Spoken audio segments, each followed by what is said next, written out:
Hello everyone, my name is Naz and I welcome to you in my channel Naz Parshala.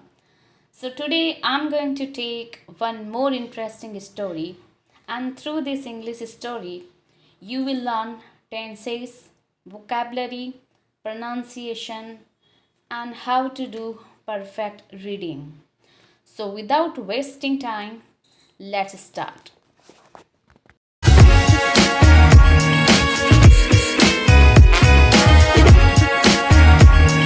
Episode 17, Beth, Laurie, Joe. When Amy was in Europe, Mrs. March couldn't help but notice a change in Beth's behavior. She poured out her heart to Joe, telling her that she often saw Beth crying sitting all alone. She also said that she was not able to guess the nature of her problem. So gave Joe the responsibility to find out what was wrong.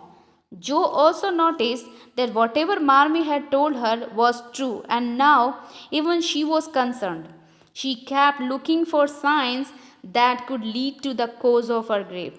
It was not long when she saw Beth watching Laurie, who stood outside their house.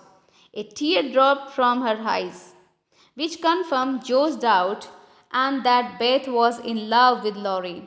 Everyone knew that Laurie and Joe were great friends, but from some time Laurie had started behaving with her in a different manner. She could sense his affection for her, but didn't want to take it further as she didn't like the idea of love. During one of his weekly visits, he came to the March house for lunch. Beth was silent and Laurie was polite to her. He asked Joe to be seated by his side, but Joe refused and asked him to sit by Beth's side. He replied, I want to be with my best friend. As you know, I treat Beth like my sweet sister. So now you have started flirting like Amy? I can't entertain you any further. Go to Amy for practicing your art, teased Joe. Laurie added, my dear friend Joe, March is a straightforward, sensible, jolly, and kind hearted girl. But you should flirt with someone who is beautiful, said Joe. I don't want anyone pretty. I just want to be with you. Saying this, Laurie and left the room. That night, it seemed impossible for Joe to get some sleep. She was wide awake thinking about what happened during the day. Suddenly, she heard Beth crying and went to her. When she asked her the reason for weeping, Beth replied, don't ask me, Joe, even if I tell you the cause of my pain. It won't be of any use as it's incurable. But I will tell you and mother after some time. I promise. As she said this, she closed her eyes and was asleep. Joe also went off to sleep in some time. Both the sisters were tired because of the tensions that burdened their minds. This was never discussed again. Some days later, Joe asked Marmee if she could go somewhere during the winter as she didn't feel good at home. She wanted to go home and stay with Mr. Kirk, who was Mrs. March's friend and lived in the New York City. There she could spend time with their family and teach her children. She also confided in her that she suspected that Laurie had started liking her. So she wanted to maintain some distance from him for some time.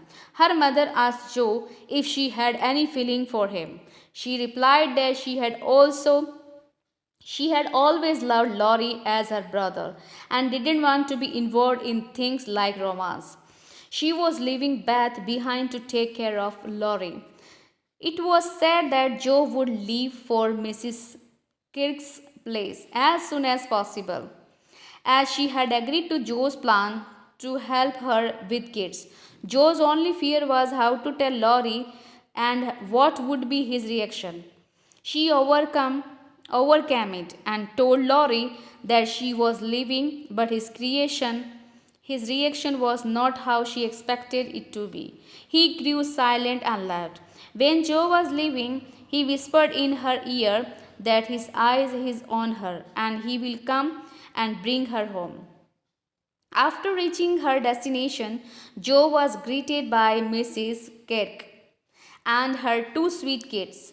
They showed her the room kept for her, which was just right for her to think and write her story. She also came across a man with a foreign accent in their house, who, as Mrs. Kirk informed Jo, was Professor Frederick Beher, and boarder in their house who had come from Berlin, though he didn't wear expensive clothes.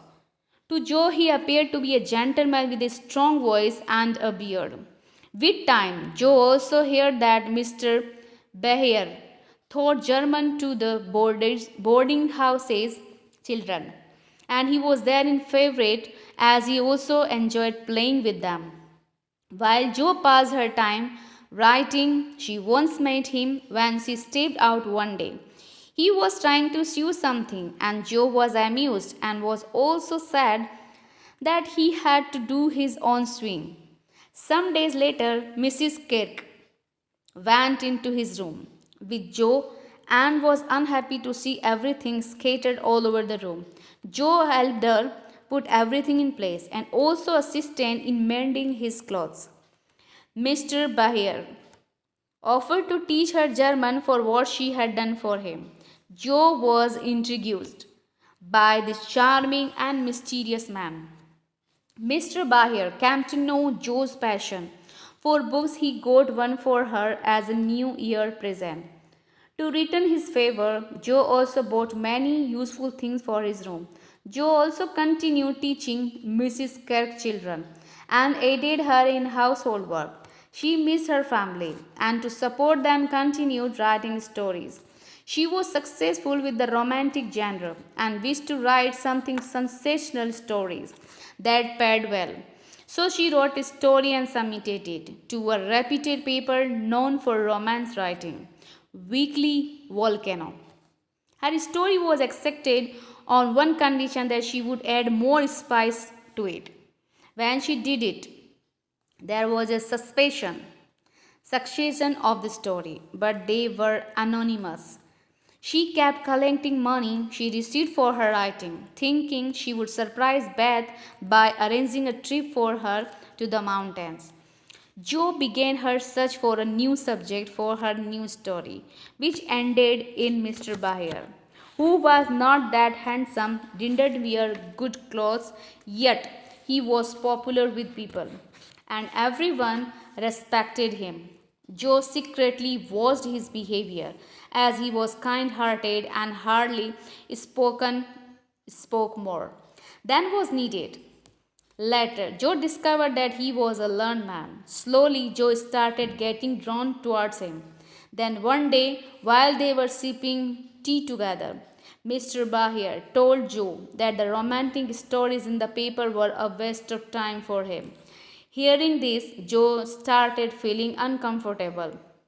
He already knew that she wrote this story as he also kept a watch over her and had seen her many times going in and out of the newspaper offices. Couldn't take the indirect disgrace, add embarrassment, and went to her table, collected all the stories, and set them on fire. She had made her mind not to write romantic stories ever in her life. Jo stopped writing for some time and became busy with Mrs. Kirk and her children. When it was spring, she decided to head back home. The bade farewell to all and asked Mr. Bayer to come and visit her as she wanted him to meet her family. She asked him to come after a month, as during that time Laurie would be with them after completing his graduation. Mr. Bayer was not really glad hearing other man's name. He could just hope that Laurie would just be a friend of Jo and nothing more. For watching. If you like my videos, please hit the bell icon for more updating videos. Like, share, comment and subscribe my channel Nas Parshala. Thank you, take care and be safe at home.